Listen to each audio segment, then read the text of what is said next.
नमस्कार, मैं हूं सतीश भूटानी। इस समय मौजूद है सीनियर सेकेंडरी स्कूल के ग्राउंड में, जहां मॉर्निंग वॉक करने के लिए आए हुए हैं पूर्व मंत्री और स्थानीय विधायक करण सिंह दलाल। आइए उनसे जानते हैं कि सभी पार्टियों के कैंडिडेट लगभग घोषित हो चुके। बीजेपी के कृष्णपाल गुर्जर को घोषित किया जा चुका है प्रत्याशी। बसपा और लोकतंत्र सुरक्षा पार्टी के गठबंधन के उम्मीदवार मंदिर सिंह मान है। कांग्रेस अभी तक बैकफुट पर है।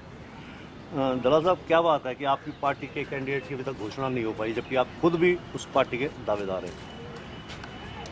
हमारी जो कांग्रेस पार्टी है उनका जो सिलेक्शन प्रोसेस है, जो ये उम्मीदवारों का चयन करते हैं, तो उसका एक अपना तरीका है और वो उस प्रक्रिया को पूरा करने में लगे हुए हैं। क्योंकि हमारा चुनाव 12 मई को है, छठे उसमें है, तो अभी कोई ऐसी देरी नहीं है।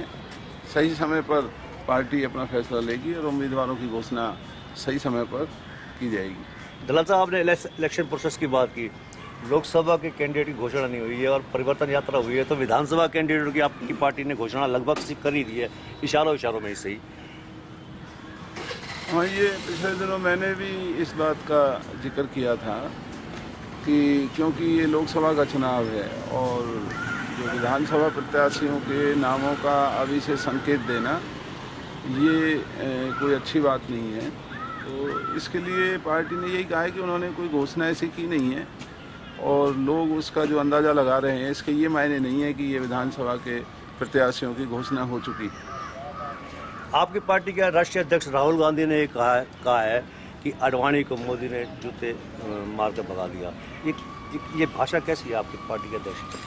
क्या आप सहमत हैं इन बातों से? देखिए, मैंने उनका ये वीडियो नहीं देखा जहां राहुल जी ने कोई ऐसी बात कही हो, लेकिन पूरे देश के अंदर ये चर्चा है कि जो आडवाणी जी के साथ भारतीय जनता पार्टी ने, मोदी जी ने जो बर्ताव किया है, उनको जो दरकिनार करके आज भारतीय जनता पार्टी ये दिखाने में लगी हुई है कि आडवाणी जी की ज़रूरत अब भारतीय जनता पार्टी को नहीं है, तो ये आम आदमी की ज़ुबान पर है कि आडवाणी जी के साथ ये किया गया रवैया मोदी या भारतीय जनता पार्टी का ठीक नहीं है। आप अपनी पार्टी के कैंडिडेट भी हैं लोकसभा चुनाव में। ये देरी की वजह से क्या ऐसा तो नहीं है कि नुकसान भी आपकी पार्टी को उठाना पड़ सकता है? आप कैंडिडेट हों या दूसरे कोई अवतार सिंह बढ़ाना हो या महेंद्र सिंह प्रताप सिंह हो? नहीं, अभी कल ही भारतीय जनता पार्टी ने केवल 8 उम्मीदवारों की घोषणा की है। 10 उम्मीदवारों की घोषणा तो भारतीय जनता पार्टी ने भी अभी तक नहीं की। और जो हमारा कांग्रेस के प्रत्याशियों का जो चयन है उसमें देरी नहीं हो रही है, बल्कि जो सही समय पर उन उम्मीदवारों की घोषणा कर दी जाएगी।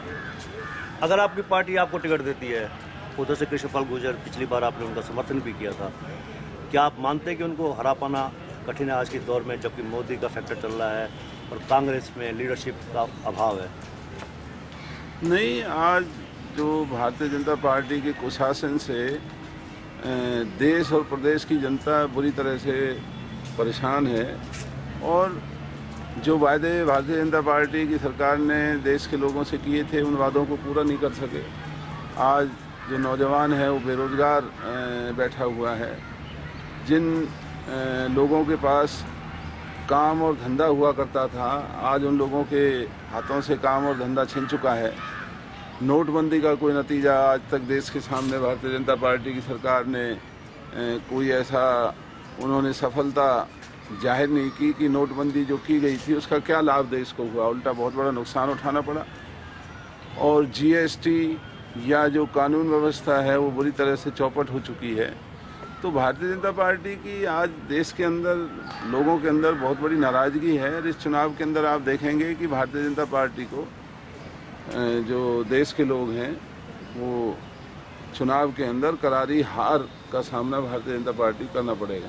दलाल साहब, आप कह रहे हैं कि करारी हार का सामना करना पड़ेगा बीजेपी को, जबकि जो आपकी कांग्रेस पार्टी है आज उसको सीटें हासिल करने के लिए जूझना पड़ रहा है, समझौता करना पड़ रहा है।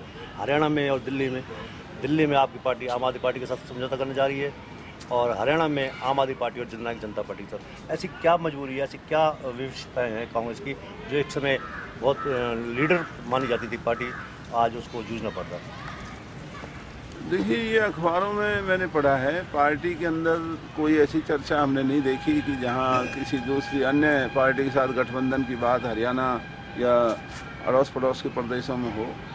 लेकिन वक्त का तकाजा है कि अगर कोई समान विचारधारा वाली पार्टी अगर कोई चुनावी मैदान में है और समझौता करना पड़ता है तो इसमें कोई बुरी बात नहीं। सभी पार्टियां समझौता करती हैं। भारतीय जनता पार्टी ना जाने कितनी पार्टियों से समझौता किया है, तो कांग्रेस भी अगर समझौता करती है तो इसमें लोगों को किसी प्रकार का कोई इतराज़ नहीं। पिछली बार आपकी पार्टी दीपेंद्र हुड्डा की सीट निकाल पाई थी, इस बार 10 सीटों पर फिर से चुनाव है। कितनी सीटों पर आप कांग्रेस को विजयी मानकर चल रहे हैं? जो हरियाणा के अंदर अभी लोकसभा का चुनाव होना है और जैसा इस बस यात्रा के दौरान हमें लोगों का जो रिस्पांस दिखाई दिया, हमें लगता है कि 10 की 10 लोकसभा की सीटें कांग्रेस जीतने की कोशिश कर रही है और हमें उम्मीद है कि हम सारी सीटों को चुनाव के अंदर जीतेंगे। दलाल साहब, परिवर्तन बस यात्रा की आपने बात की, इसमें केवल हुड्डा और अशोक तंवर प्रदेश अध्यक्ष हैं, इनके अलावा कोई तीसरा नेता नजर नहीं आया प्रदेश का। हालांकि गुलाम नबी आज़ाद के संयोजन में ये यात्रा निकली थी। मनोहर लाल सीएम जो हैं उन्होंने भी तंज कसा है कांग्रेस पर कि कब उतरे कब चढ़े पता भी नहीं चला। तो आपकी गुटबाजी तो जाहिर हो ही गई है। नहीं, गुटबाजी आज भारतीय जनता पार्टी के अंदर भी है और गुटबाजी होना कोई अप्रजातांत्रिक कोई व्यवस्था नहीं है। आपस में मतभेद हुआ करते हैं, लेकिन कांग्रेस के अंदर ये जो बस यात्रा के दौरान हमारा समस्त जो नेतृत्व चला है, उससे हरियाणा के लोगों ने इस बात को स्वीकार किया है कि अब कांग्रेस मिलकर के चुनाव लड़ने का मन बना चुकी है और जो आपसी मतभेद थे वो सब समाप्त हो चुके हैं। जैसे बस यात्रा में सब इकट्ठे होकर के पूरे प्रदेश का दौरा करने हमारे नेता निकले हैं, चुनाव के अंदर भी सब मिलकर के ही भारतीय जनता पार्टी को करारी शिकस्त देने में एकजुट होकर के और सभी मिलकर के काम करेंगे। आपकी पार्टी ने जो घोषणा पत्र जारी किया उसमें 22 लाख जो युवाओं को नौकरियां दी जानी 31 मार्च 2020 तक और 72,000 साल के यानी 6,000 पर मंथ न्यूनतम आय वेज योजना 20% नीचे के लोगों के लिए दी जा रही। ये घोषणा पत्र क्या ये छलावा है या वास्तव में ही आपकी पार्टी इसको पूरा करेगी? नहीं, ये जो आज देश के अंदर जो गरीब व्यक्ति गरीब होता जा रहा है, अमीर व्यक्ति और ज़्यादा अमीर होता जा रहा है और आप भी देखते होंगे कि कई परिवार ऐसे हैं कि जहां उनके खाने का भी बंदोबस्त नहीं हो पाता है।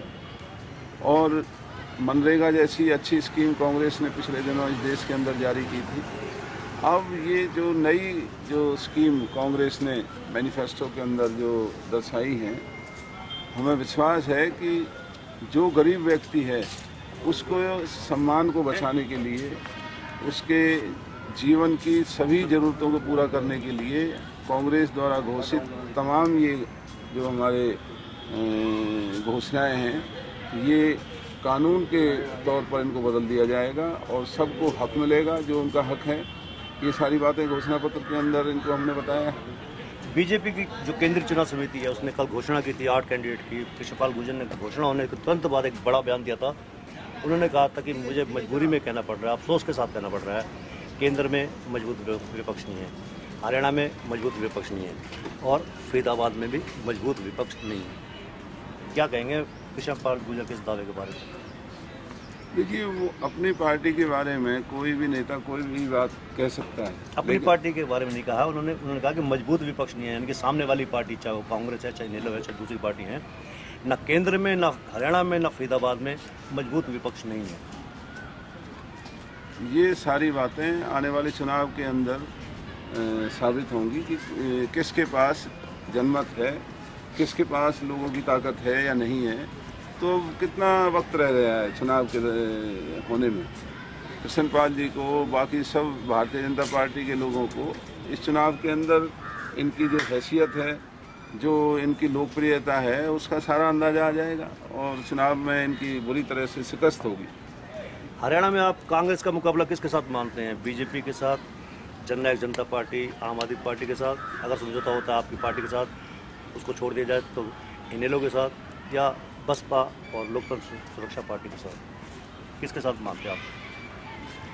चुनाव के अंदर ये फैसला लोगों ने करना होता है कि किस पार्टी की किस उम्मीदवार को जो जनता है वो पसंद करती है। और ये कई दफ़ा देखने में आता है कि जहां भारतीय जनता पार्टी और कांग्रेस हरियाणा के अंदर मुख्य रूप से एक दूसरे के विरोधी नज़र आते हैं, लेकिन उनके साथ साथ कई नई पार्टियां भी कई दफ़ा अपना असर दिखाने में कामयाब हो जाती हैं।